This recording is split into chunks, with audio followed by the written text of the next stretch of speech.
আজকে আমার জার্নিটা ছিল ট্রেনে।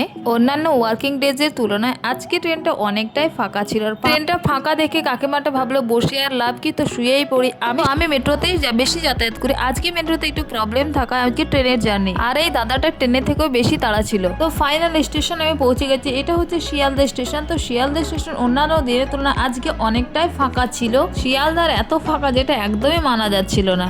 আর বোর্ডে ততক্ষণ ট্রেনটা দিয়েই দিয়েছিল, আর আমি হন্তদন্ত হয়ে ছুটেছি ট্রেনটা ধরতে। শিয়ালদার নিত্যযাত্রীরা এই জায়গাটা খুবই পরিচিত। এখানে ফলের দাম খুবই কম। এটা সাউথের দিকে আছে। তবে এখন মহিলাদের কোনোভাবেই আটকে রাখা যাবে না ঘরে, কেন কি তারা কাজটাকে বেছে নিয়েছে।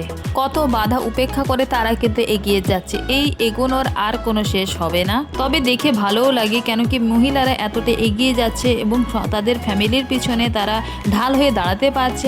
আর শুধু পুরুষ নয়, মহিলারা যে একটা ফ্যামিলির রেসপন্সিবিলিটি নিতে পারে এবং তার পাশাপাশি তার স্বামী, সন্তান এবং বাবা মা, ভাই বোনেরও তারা পুরো দায়িত্ব নিয়েছে, এটা সত্যিই মানে গর্বের ব্যাপার। তো কাজ তো চলতেই থাকবে। তো আজকে আমার দিনের এন্ডিংটা হতে চলেছে পাঁপড় ভাজাতীয় দিয়ে। তো আজকের মতো টাটা।